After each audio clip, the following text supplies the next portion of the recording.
This is someone who has escaped justice time after time after time. Someone who was able to delay and continues to delay all of his other trials. He has really played rope-a-dope in the courts and gotten away with it until today. And I hate to pretend, I hate to act like the very worst of the media and the very worst of the Democrats about demanding this person get locked up and this person be tried and this person go away. But something's got to be done for Adam Schiff. Something felt off the moment the room laughed a beat too late. Like the script flipped and nobody told the lead actor. Maybe the meltdown wasn't about the joke at all, but about who said it out loud. What looked like a normal TV clash slowly turned into a quiet unraveling when Greg Gutfeld hit a nerve Adam Schiff didn't know was showing. The smiles stiffen, the posture shifts, and suddenly the story isn't the punchline. It's why the punch landed. And even her own people on Fox thought she couldn't be trusted to be on TV, on their own network. And after the show was briefly taken off the air, Fox News producer Justin Wells described they took her off because she was crazy. He created 3 years of a massive fallacy that did so much damage to this country and made us miss probably one of the most important stories of our lifetime. We were having hearings on impeachment while the coronavirus was exploding. Before we keep going, hit that like button and subscribe. You don't want to miss this.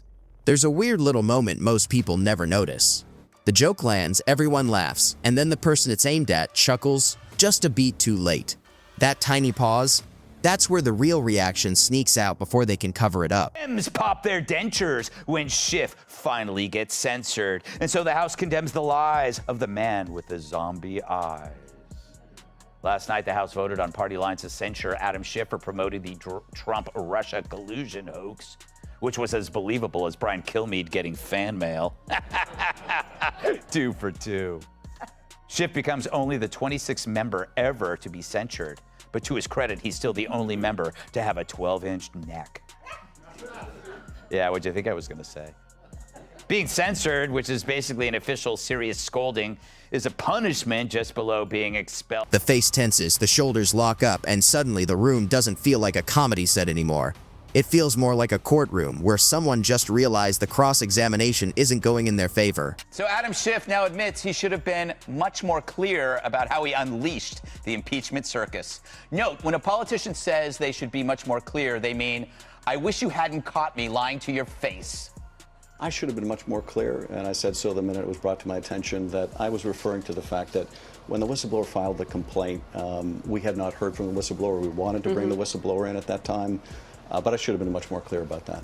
You know, instead of trying to be clear, it might just save time if you just decided. And that's exactly where this moment starts. Not with yelling or attacks, but with the quiet panic of someone who expected applause and got scrutiny instead.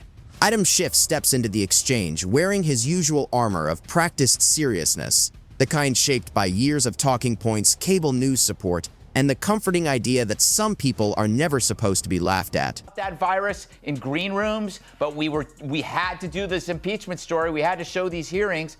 It's all on him, man. He's got to go. They got to investigate him. They got to hold him accountable. I'm not going to say he should go to prison, but my evil twin will say he should go away to prison for a very long time. So the Dems must now rely on a simply moronic retort. If you want to know why we're impeaching the president, we're just going to have to impeach him to find out. It's garbage. They know it. We know it. The good news. Meanwhile, Greg Gutfeld walks in with the calm, dangerous confidence of someone who knows humor is the quickest way to knock a self-proclaimed king off his throne. At first, it seems routine, just another political back and forth likely to dissolve into noise and predictable cheers. Schiff looks calm, collected, and ready to glide through another media appearance where questions feel pre-approved and reactions are expected. The joke isn't loud, and it isn't even aggressive, but it's sharp.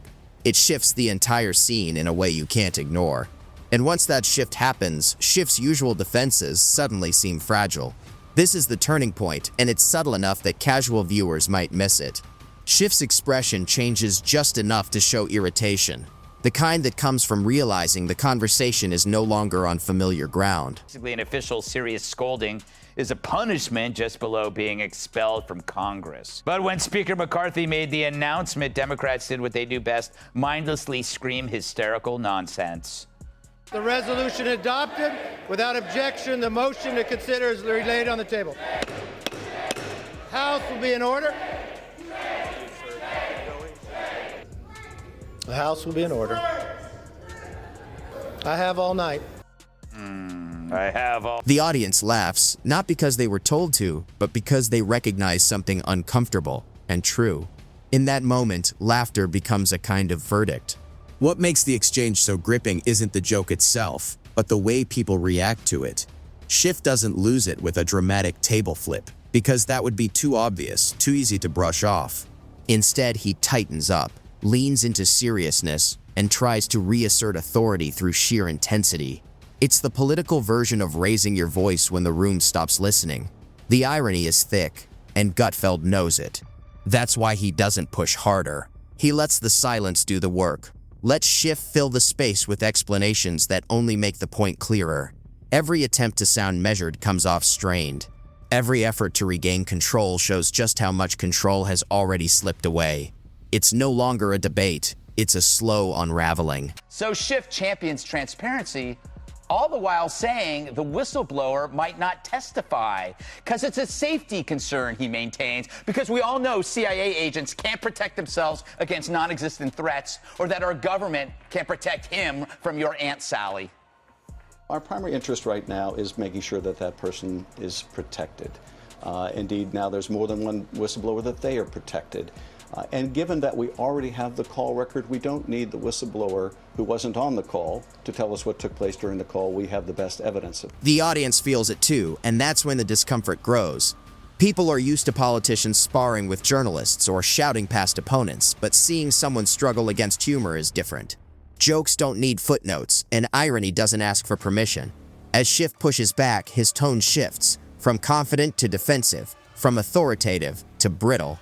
He starts stressing his seriousness, as if seriousness alone can demand respect. The problem? Seriousness without self-awareness looks ridiculous under studio lights, especially when the room is already laughing. The moment reveals a bigger truth about modern political media, one that makes people squirm because it hits so close to reality. Authority today is often performative, built on repetition and reinforcement rather than persuasion. When someone steps outside that act and turns it into comedy, the illusion cracks. Schiff's frustration isn't just about being mocked, it's about being reframed. He's no longer the stern prosecutor speaking to a captive audience. This is probably the biggest point, because as much as I am repulsed by Adam Schiff, but hold that thought. I also want to say it was great to see Morgan Ortega's on The View. It was like, she seemed so out of place with her pleasant, serious tone. It's like saying Dana at an S&M dungeon. It just seems so weird. But that's a visual. Yeah. But so, okay, so like, I'm disgusted by him, but he didn't do this by himself.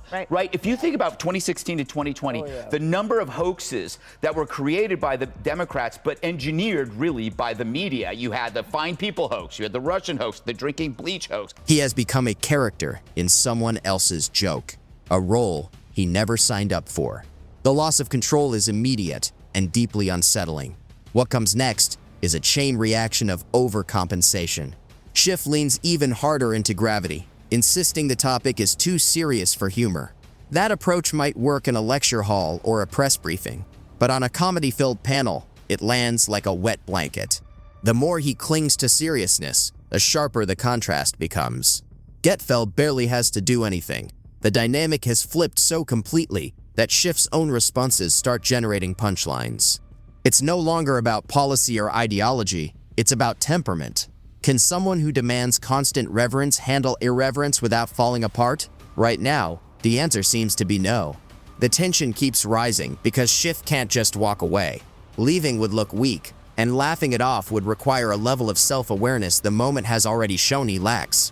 He's trapped between two bad options, and every second spent there makes it worse. To discuss this further, we go to the man himself. An audience, no booing. We are a respectful show here. Please welcome Congressman Schiff. How are you? Shame, shame, shame. Shame on you. Oh, yeah. Oh, excuse me, Mr. Gutfeld. So, Congressman, I got to ask, how did it feel to have your ass chewed out like that in front of your colleagues?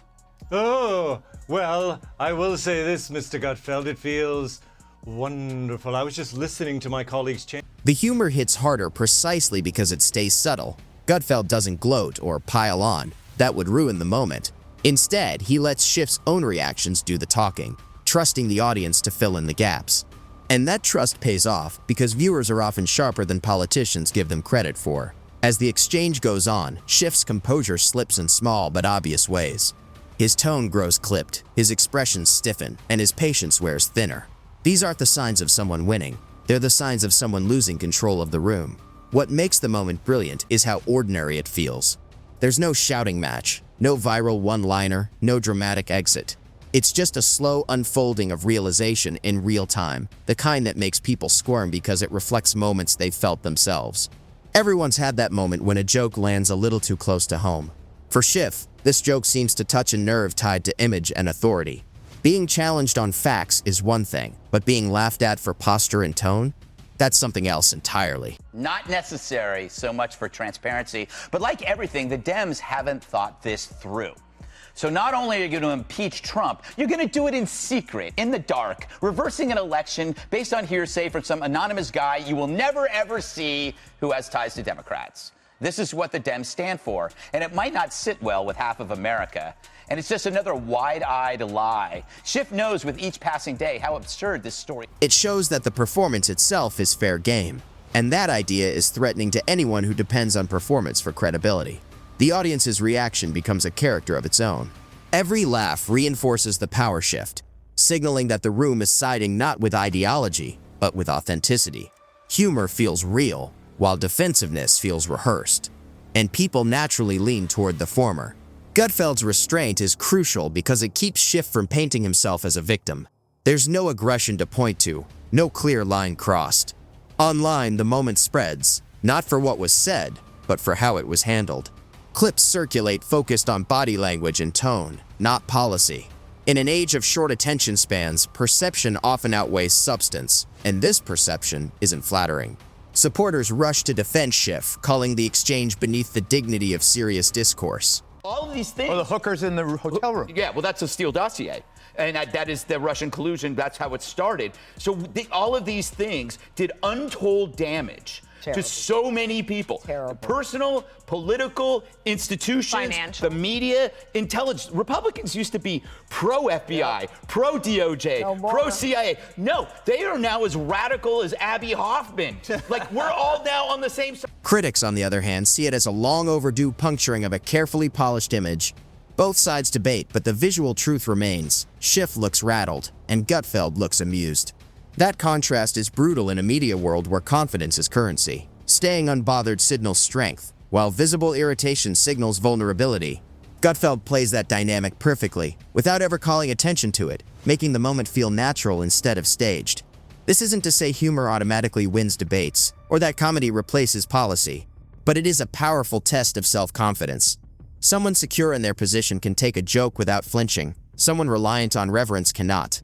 The exchange becomes a clear example of modern media power in action. The time we live in right now is really disappointing that a censorship which a lot of previous senators would have resigned over. Yeah. This guy's trying to get a promotion. Yeah, that's incredible. There's a problem with that. Yeah, you know, Kat, maybe the punishment is that he has to be trapped in the life of Adam Schiff.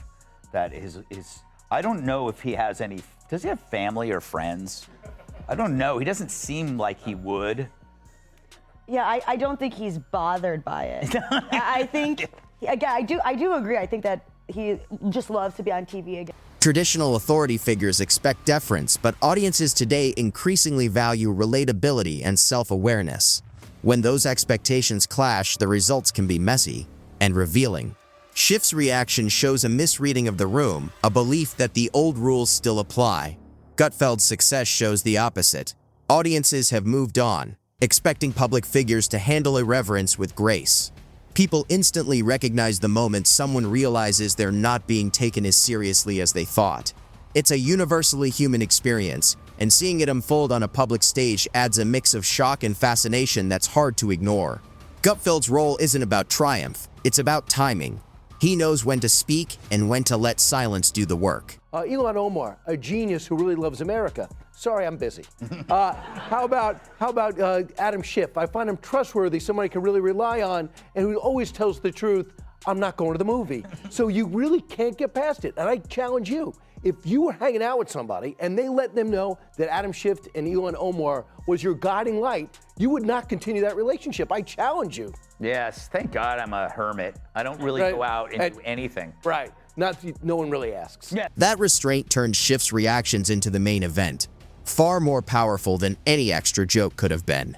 By the end, the segment achieves something rare in political media. It changes perception without relying on outrage or spectacle. Instead, it uses humor to reveal character, leaving viewers with the sense that they've seen behind the curtain. The uncomfortable truth is that moments like this stick because they challenge expectations. People assume politicians are unshakable, especially those who project moral certainty. When that assumption falls apart, it forces a reevaluation that's both unsettling and compelling. Schiff may move on to the next appearance, armed with sharper defenses and a renewed effort to control the narrative. But this exchange speaks for itself, and the audience takes notice. In a media world obsessed with dominance and takedowns, this quiet, ironic unraveling feels almost refreshing. The real humor isn't in the joke itself, it's in the realization it sparks. Viewers laugh because they see the gap between expectation and reality, between the image of control and the truth of discomfort. My question is, where is the legitimate reckoning for this 5-year hoax? Like, what can you do? Because clearly he's not going to be voted out. This guy thinks he's still going to run. And by the way, why does he keep saying erection instead of insurrection? What's up with that?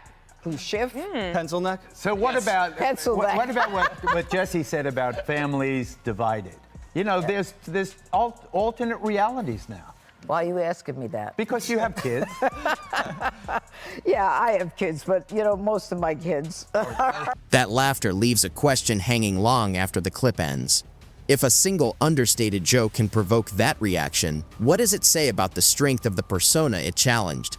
And if seriousness can't survive a little humor, how strong was it to begin with? That lingering question is what keeps the clip alive long after the studio lights go down. It's not about who won or scored points, it's about how quickly the mask slipped when the rules changed. Viewers sense that fragility was never supposed to be visible, which makes it even more compelling to watch again. The moment also shows how unprepared many career politicians are for spaces where reverence isn't guaranteed. The joke lands because it hits something real, something carefully guarded, and audiences instinctively respond to moments that feel unscripted. Authenticity, even awkward authenticity, carries more weight than polished indignation. That's why this exchange doesn't fade into the background noise of political TV. It taps into a growing impatience with manufactured gravitas and reminds viewers that authority without self-awareness is fragile. One well-timed joke was enough to show that, and the laughter that followed, it was more than just entertainment.